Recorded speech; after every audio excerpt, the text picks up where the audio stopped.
Berkurban, menyembelih binatang kurban pada hari raya kurban adalah satu ibadah yang utama, satu ibadah yang sangat digalakkan di dalam Islam, perkara yang Allah Subhanahu wa taala perintahkan di dalam Al-Qur'an dan diajarkan oleh Rasulullah sallallahu alaihi wasallam di dalam sunnah-sunnahnya. Apa yang paling utama di dalam ibadah kurban ini adalah keikhlasan kita kepada Allah Subhanahu wa taala. Kerana daging yang kita dari binatang yang kita sembelih tidak akan sampai kepada Allah. Yang sampai kepada Allah Subhanahu wa taala adalah keikhlasan dan ketakwaan yang ada di dalam hati kita. Dan apa yang paling penting, bukan di mana kita menyembelih, adakah di kampung, di bandar, di dalam negara, di luar negara. Yang terpenting adalah harta yang kita gunakan untuk membeli binatang sembelihan itu adalah harta yang kita dapatkan dari jalan yang halal. Kita ikhlas mengeluarkannya untuk mendapatkan keridhaan Allah semata, dan kita melakukannya sebagai keimanan atas apa yang Allah suruh, atas apa yang dicontohkan oleh Rasulullah sallallahu alaihi wasallam. Selamat menyempurnakan ibadah kurban dan berkurbanlah dengan yang terbaik. Wallahu taala a'la wa a'lam. Bagaimana cara yang baik membahagikan daging korban? Cara bagi daging korban ada dua. Cara yang pertama tidak afdal, tapi boleh, iaitu topok 3 bagian, 1 bagian, 2 bagian, 3 bagian. Kita boleh speseng 1 bagian. Faham lagi? Contoh 9 kilo kita dapat, okey? Kita buat balik rumah kita, kita buat 3 bagian. 3 kilo, 3 kilo, 3 kilo. 3 kilo kita makan, 3 kilo orang miskin, 3 kilo kaya bukan miskin, kawan pejabat, jiran-jiran. Faham lagi? Cara itu harus. Tapi cara yang paling banyak pahala yang orang tak mahu buat. Orang tak mahu buat cara ni, tapi ni paling banyak pahala. Ni cara Nabi. Sebeseng 9 kilo tu ambil sekali cepok tapak tangan. Setapak tangan untuk makan kita dengan anak bini kita. Hak lebih tu semua orang miskin. Nampak? Faham? Kerana tujuan sebenar korban merasakan daging yang tidak mampu dibeli orang miskin kepada mereka. Mereka tak mampu beli orang miskin. Kalau tak korban, tak makan daging saja. Faham? Itu tujuan dia. Tapi kita silap. Berikan anak-beranak 3 kilo. Orang miskin 1 kilo, 6 keluarga. Faham? Ada pesor ni, bubuhlah supik. Pulah baru 5 kilometer, belipak dia anda daging. Nipihnya daging. Bukan Islam turut menjerma bagi menjayakan korban untuk kita. Apakah hukum pembagian daging tersebut kepada masyarakat kita? Baik. Orang kafir beri sumbangan derma dalam bab korban. Boleh atau tidak? Boleh. Kita nak masuk korban tak ada piti. RM800. Faham lagi? Kawan kita orang kafir, dia orang kaya, tokel kita. Faham? Dia kata, musuh, aku dengar mu nak masuk ke bar ada piti. Aku ilmu. 800. Faham? Jadi, bila orang kafir beri piti ke Yusuf, piti tu jadi piti siapa?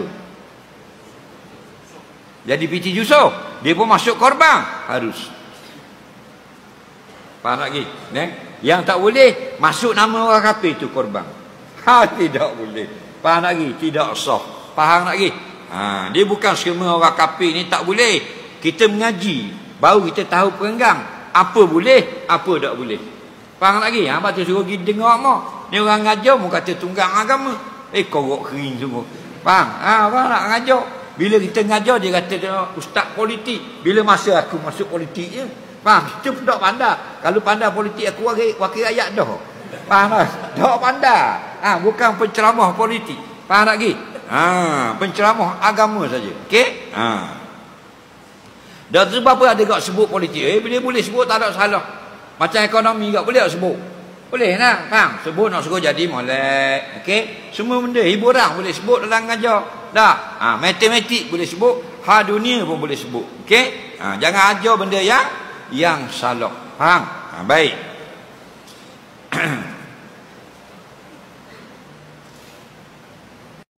buat korban di sekolah, kemudian dimasak semua daging seekor lembu itu, sah atau tidak korban? Dia rebang di sekolah, kemudian semua dimasak belaka, sah atau tidak? Sebelum jawab, kena faham dulu apakah tujuan korban. Korban ini ada dua, satu pada maknanya dan satu lagi pada hisi. Pada makna, kita nak mendekatkan diri kita dengan Allah, lepas tu dia panggil kurban. Dia kataan korbun, makna dekat. Jadi korban mendekatkan diri kepada Allah dengan bersedekah. Dari segi hisi pula, dari segi zahiriah, tujuan kita korban ialah nak sedekahkan daging yang tak mampu dimilik atau dibeli oleh orang miskin, supaya mereka dapat merasai sekurang-kurangnya setahun sekali. Okey? Kerana itu, dalam kitab-kitab fiqh, siapa yang berkorban wajib mensedekahkan akan daging korban kepada sekurang-kurangnya seorang miskin. Maknanya, kalau tidak ada disedekahkan pada orang miskin sekurang-kurang seorang, maka tidak jadi korban. Faham lagi? Tak jadi korban. Yang kedua, kena faham, korban ini ada yang sama dengan akikah dan ada yang lain. Yang lainnya dengan akikah, yang sama binatang yang sama. Yang lainnya, daging korban wajib disedekahkan mentah. La tujzi'u hani'a, kata ulama fiqh, tidak cukup, tidak sah korban dalam keadaan bermasak. Nampak? Dia masak dah, disedekah, tidak sah. Sebab tu masuk korban wajib ke sunat? Sunat. Belajar bab korban tu wajib. Belajar supaya jadi betul. Kita baca Quran sunat, baca Quran petang ngaji atau wakaf sunat. Tapi nak boleh ke baca sunat tadi wajib ngaji. Mana pakah, mana titik, mana tanwin, mana sadu, kena belajar wajib. Takut jadi huru-hara bacaan salah. Faham? Wajib belajar dulu. Jadi bila kita belajar baru kita faham apa pergi masak semua. Tak betul tu. Wajib kena sedekah. Kalau kita nak masak separuh, makan anak beranak kita, separuh lagi kita sedekah dalam keadaan mentah. Wajib terima orang miskin. Faham? Ya tidak payah nak cari duana orang miskin. Mau lembu boleh cari.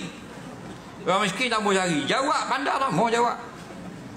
Nak cari duana orang miskin. Kampung kita ada orang miskin. Dah lembu boleh cari. Orang boleh cari. Mau jadi rapat dengan lembu pula. Natang lembu bukan jenis mu. Mana boleh jumpa? Mana manusia tak ada? Banyak songai. Okey, simple dia begini. Siapa yang boleh buat korban? Mesti semua orang nak tahu kan? Simple, tak ada masalah. Jawapannya, semua orang boleh buat korban sekiranya cukup syarat ni.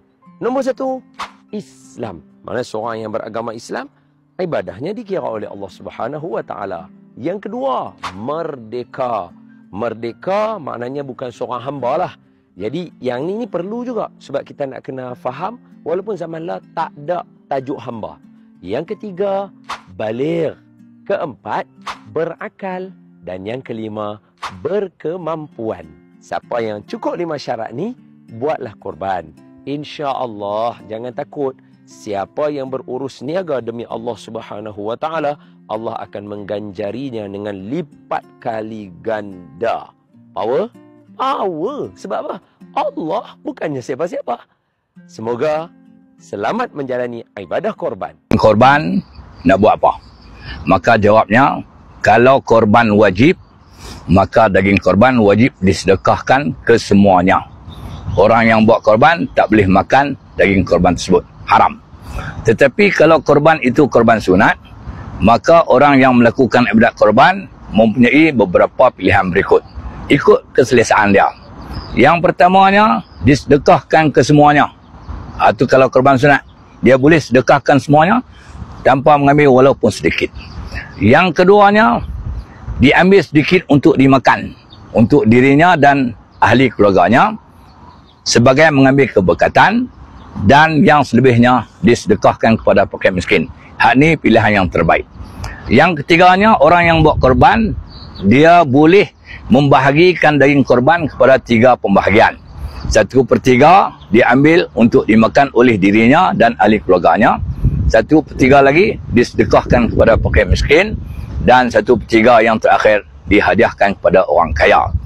Yang keempatnya, daging korban itu diambil 1/3 oleh orang yang buat korban, 2/3 disedekahkan kesemuanya pada fakir miskin, dan yang terakhirnya daging korban itu, orang yang buat korban kalau dia berasa ahli keluarga dia ramai, 1/3 tak cukup, dia boleh mengambil had yang maksima 1/2 daripada daging korban. 1/2 lagi hendaklah wajib disedekahkan kepada fakir miskin. Orang yang buat korban, kalau dia ambil lebih daripada 1/2 daging korban, maka korbannya tidak sah. Wallahu alam.